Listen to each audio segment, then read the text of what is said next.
Pouca gente conhece o silêncio do Palácio do Planalto depois que as luzes se apagam. Quando os ministros já se foram, os corredores esfriam e os ecos das decisões importantes se dissipam nas cortinas fechadas, sobram apenas os sons sutis da limpeza noturna, do pano sendo torcido, da vassoura deslizando com cuidado sobre o mármore. É nesse cenário invisível que Dona Neuza viveu seus dias e noites por mais de 2 décadas.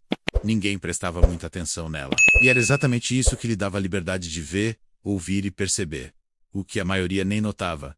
Aos 68 anos, já aposentada, morando sozinha em uma casinha simples em Taguatinga, Neuza decidiu, pela primeira vez, contar sua história. Não para escandalizar, não para aparecer, mas porque sentia que havia coisas que precisavam ser ditas. Não apenas sobre a política, mas sobre o ser humano que ela viu por trás do presidente.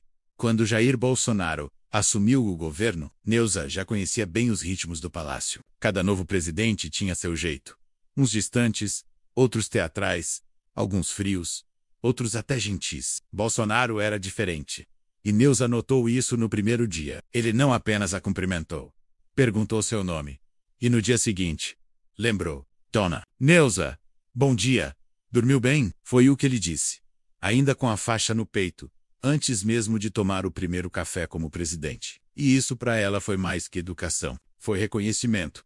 Nas semanas que seguiram, Neuza passou a observar Bolsonaro como só uma pessoa invisível pode observar alguém no poder. Percebia quando ele estava irritado, o passo mais curto, ou maxilar travado. Sabia quando ele estava preocupado. Caminhava devagar, os olhos baixos, mãos nos bolsos, e viu, mais de uma vez, o presidente sentar sozinho na varanda do gabinete e simplesmente ficar ali, sem celular, sem assessores, apenas olhando o céu.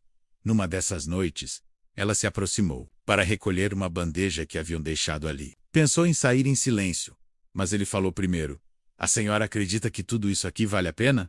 Ela ficou sem resposta. Ele não esperou. Continuou olhando as estrelas e disse: Às vezes, parece que não importa o que a gente faça.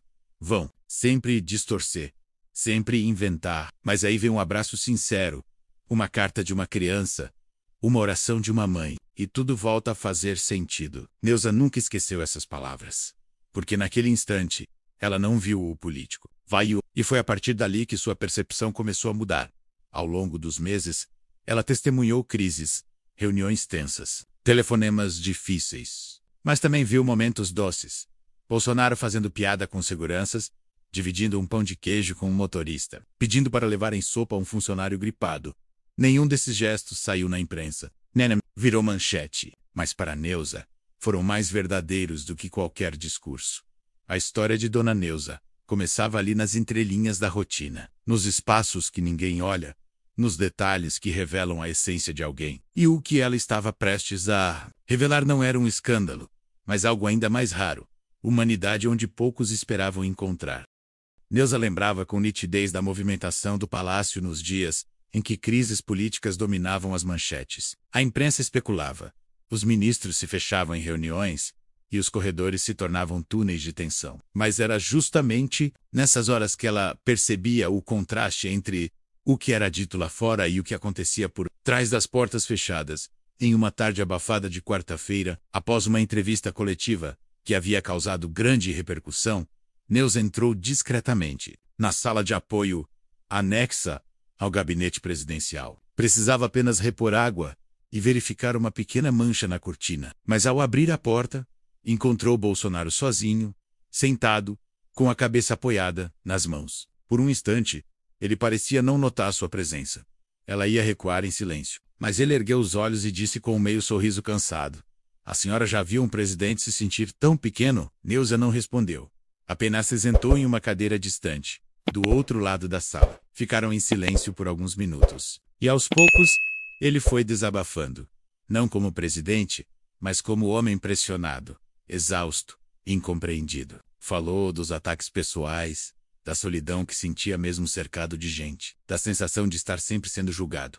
A partir daquele dia, Neuza passou a ser mais do que uma funcionária. Tornou-se uma ouvinte silenciosa de momentos íntimos. Percebeu como Bolsonaro reagia ao ver imagens de enchentes, como seus olhos umedeciam ao ouvir relatos de famílias em sofrimento. Nunca dizia muito nessas horas, mas seus gestos, sutis, diziam tudo. Certa vez, uma funcionária nova derrubou sem querer uma bandeja com café na entrada de uma sala importante. Os olhares em volta eram de pânico, mas Bolsonaro apenas riu e disse: "Calma, minha filha. Se a senhora visse o que eu já derrubei na vida, não se assustava com café." Ele ajudou a recolher os cacos, ajoelhado no chão, enquanto todos olhavam em silêncio. Neuza jamais esqueceu aquele gesto. No Natal daquele ano, Bolsonaro reuniu os funcionários mais antigos em uma pequena confraternização. Entregou presentes, simples, e fez questão de agradecer a cada um pelo nome. Quando chegou a vez de Neuza, ele segurou suas mãos e disse: "A senhora é parte desse lugar. Sua presença me lembra de onde eu vim. Obrigado por tudo." Essas palavras ecoaram nela como um hino de reconhecimento, porque, para alguém como Neuza, que sempre serviu nas sombras, um gesto desses era mais valioso do que qualquer bônus ou medalha. Naquela noite, voltando para casa no ônibus, ela olhou pela janela e pensou: talvez o que mais define uma pessoa não seja o que ela faz em público, mas o que ela faz quando ninguém está olhando. E foi essa convicção que a fez continuar. Porque nos anos seguintes, haveria ainda muito a ver, muito a sentir e muito a contar. Neuza começava a perceber que, no Palácio do Planalto, os barulhos mais estrondosos vinham de onde menos se esperava. Não eram os discursos inflamados, nem os protestos do lado de fora. Eram os silêncios carregados de significado. Os olhares, não registrados. Os gestos sutis que diziam mais do que 1000 palavras. E nesse cenário de ruídos invisíveis, a figura de Bolsonaro ia se revelando em camadas, como uma fotografia sendo revelada devagar. Na penumbra de um quarto escuro, foi uma dessas noites de outono, em que Brasília parecia suspensa no tempo, que Neuza presenciou um dos episódios que mais a marcaram. Havia ocorrido uma tragédia em uma cidade do interior. As televisões mostravam casas destruídas pela lama, famílias desesperadas, crianças no colo de mães chorando. Ele havia passado o dia em reuniões, e a noite já avançava quando Neuza entrou discretamente na antessala para recolher algumas xícaras. Mas ao abrir a porta encontrou Bolsonaro parado, sozinho, em frente à televisão. Ele assistia a um vídeo de uma senhora que perdera tudo. Estava em silêncio, imóvel, como se cada palavra daquela mulher o atravessasse como flecha. Neuza hesitou, pensou em recuar, mas algo na postura dele a fez ficar. O presidente apertava as mãos com força. Seus olhos estavam marejados. E então de repente ele falou, como se estivesse confessando não a ela, mas a si mesmo: "A gente não pode consertar tudo, mas não fazer nada também é um erro." A frase ficou no ar, suspensa. Neuza nada disse. Apenas fez o que sabia fazer. "Melhor?" observou. E ali mais uma vez viu o homem por trás do cargo. Não o líder político, mas o ser humano confrontado com a impotência diante do sofrimento alheio. Dias depois, quando todos falavam sobre reformas e projetos, Bolsonaro apareceu sem alarde em uma reunião com secretários e pediu prioridade máxima para a reconstrução da cidade afetada. Mandou que técnicos fossem até lá pessoalmente. Exigiu um relatório detalhado, mas não para a imprensa. Era para ele mesmo. Neuza ouvia tudo de longe, da copa, enquanto servia o café. E entendia. Havia ações que não viravam notícia, mas que mudavam vidas. Certa tarde, um menino de uns 8 anos entrou no palácio, acompanhando o pai, funcionário terceirizado. Era o Dia das Crianças. E o pequeno vinha conhecer o lugar onde o pai trabalhava. Enquanto esperava no saguão, viu Bolsonaro passar, ladeado por assessores. O garoto o reconheceu e, sem pensar, gritou: "É o presidente!" Bolsonaro parou, sorriu e caminhou até ele. Ajoelhou-se e perguntou: "E aí, campeão? Quer ser presidente também?" O menino riu, envergonhado. Bolsonaro então tirou do bolso uma pequena caneta e disse: "Essa aqui eu usei para assinar uma lei importante. Agora é sua. Só usa para coisas boas, hein?" Neuza viu a cena de longe, mas foi o suficiente para entender o quanto um gesto, por menor que pareça, pode moldar a memória de alguém para sempre. Os dias se sucediam, com seus pesos, suas urgências. E Neuza, discreta como sempre, seguia ali, entre janelas abertas e segredos sussurrados, entre escândalos na mídia e momentos de silêncio carregado. Aprendeu que o poder, muitas vezes, é mais solitário do que grandioso, e que, para quem observa com atenção, os detalhes sempre contam a história mais verdadeira. E era essa história, feita de retalhos e memórias, que ela continuaria a contar, porque ainda havia muito que ninguém sabia, E tudo isso estava prestes a vir à tona. Os dias que se seguiram àquela série de encontros e observações foram marcados por um clima estranho no palácio. Era como se uma tensão invisível pairasse no ar, algo que não se podia nomear, mas que todos sentiam. Neuza, com sua sensibilidade, aflorada pelos anos de convivência com diferentes governos, reconhecia esse tipo de silêncio. Era o silêncio que antecedia uma virada, e desta vez, a virada vinha de dentro, não das urnas ou das manchetes, mas do próprio coração do poder. Foi numa manhã chuvosa, daquelas que escurecem até o mármore branco do Planalto, que Neuza encontrou Bolsonaro sozinho na biblioteca do segundo andar. O lugar, pouco frequentado, era seu refúgio nos dias mais turbulentos. Ela ia deixar um bule de café, como sempre fazia, quando o ouviu perguntar sem tirar os olhos da janela. Neuza, você acredita que as pessoas mudam? A pergunta não esperava a resposta. Era uma daquelas que saem da alma, quando ela não aguenta mais o peso do que carrega. Neuza parou, ajeitou o pano sobre a bandeja e respondeu com simplicidade. Acredito sim. Mas só quem se permite mudar que muda de verdade. Houve um silêncio longo. E então, ele se virou. Os olhos estavam cansados, mas não derrotados. Havia ali uma inquietação diferente, como se ele estivesse em meio a uma batalha que ninguém via. Naquele mesmo dia, surgiram boatos de que Bolsonaro havia se reunido, a portas fechadas, com líderes comunitários de regiões periféricas de várias capitais. A reunião não constava na agenda oficial, e tampouco foi divulgada. Mas Neuza viu os nomes na prancheta de entrada. Reconheceu os rostos pelas câmeras, e algo a impressionou.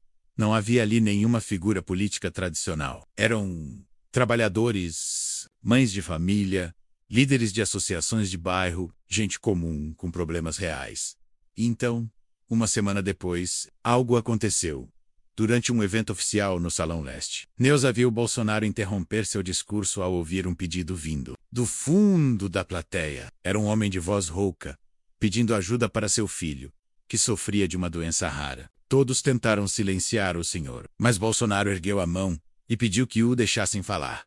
O presidente desceu do púlpito e caminhou até ele.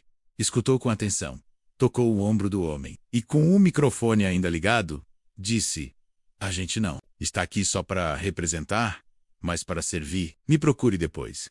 Vamos ver o que podemos fazer." A plateia ficou em silêncio. O gesto, espontâneo, saiu em todos os telejornais, mas o que ninguém soube foi o que Neuza viu mais tarde. Bolsonaro sozinho em sua sala, olhando para uma ficha médica que ele mesmo pedira que buscassem. Ela o viu ligar pessoalmente para um hospital público de referência. Pediu discrição. Queria apenas ajudar. Era nesses detalhes que Neuza encontrava as histórias que valiam a pena contar. Não eram épicos de bravura ou escândalos midiáticos. Eram gestos que nasciam do imprevisto, do encontro, do olhar atento, gestos que diziam mais sobre alguém do que qualquer discurso. E ao ver tudo isso, ela entendia cada vez mais que a verdade não mora apenas nos grandes feitos. Às vezes, ela se esconde nas ações pequenas, na escuta sincera, no toque silencioso entre governante e povo. E havia mais, muito mais. O que viria a seguir, nem mesmo Neuza poderia prever. Mas ela já sentia. O palácio estava prestes a ser sacudido não por uma crise, mas por uma revelação. Naquela noite, o Palácio do Planalto estava mais silencioso do que nunca. A chuva batia fraca nas janelas, e os corredores estavam praticamente desertos. Neuza, como sempre, caminhava com leveza pelos ambientes, recolhendo as últimas xícaras, apagando luzes esquecidas, revisando detalhes, mas algo naquela noite a inquietava. Um encenamento, uma intuição, como se algo importante estivesse prestes a acontecer. Ela subiu ao segundo andar, onde sabia que Bolsonaro costumava passar horas, sozinho, especialmente nos dias em que a pressão se acumulava. Ao chegar à biblioteca, encontrou a porta entreaberta. Lá dentro, o presidente estava sentado diante de uma mesa de madeira antiga, rodeado por pastas, papéis e um álbum de fotos. Neuza não disse nada, apenas observou. Bolsonaro folheava o álbum com um ar distante. Em suas mãos, havia uma fotografia amarelada do tempo em que ainda era capitão. Do outro lado da mesa, uma folha de papel rabiscada, com anotações sobre comunidades carentes. E entre os dois um silêncio que dizia muito. Então, sem levantar os olhos, ele falou: "Você sabe, Neuza, quando a gente entra aqui, pensa que vai mudar o país. Mas no fundo, O país é que muda a gente. Ela se aproximou devagar, sentindo que aquele momento era diferente de todos os outros. Havia verdade naquela fala. Uma verdade rara, não ensaiada. Bolsonaro continuou. Eu tive que tomar decisões duras. Algumas me tiram o sono até hoje. Outras, sei que foram certas, mesmo que ninguém tenha entendido. Mas o que mais me marca são os encontros. As pessoas que a gente toca, sem nem perceber. Neuza sorriu, discretamente. Sabia exatamente do que ele falava. Sabia que cada palavra vinha de alguém que, apesar de toda a armadura, também carregava o peso do humano. Então, algo inesperado aconteceu. No dia seguinte, durante uma coletiva improvisada no jardim do palácio, Bolsonaro anunciou algo que surpreendeu até os mais próximos. Em vez de falar sobre política, economia ou projetos de governo, ele falou sobre gente. Citou histórias que ninguém conhecia. Falou de uma senhora de Minas que escrevia cartas mensais com sugestões. De um menino do Acre que mandou um desenho feito com carvão. De um segurança que o ajudou no momento de crise emocional. E então, disse: a grandeza de um presidente não está nos decretos que ele assina. Está no quanto ele consegue ouvir, aprender e servir. E hoje, eu decido fazer isso não apenas como político, mas como homem. Anunciou a criação de um programa inédito, voltado exclusivamente para atender sugestões e demandas vindas diretamente do povo, sem filtro partidário, sem burocracia. Um canal de escuta real, onde cada carta, cada bilhete, cada relato seria lido por ele mesmo e sua equipe. O nome: Voz do Brasil Real.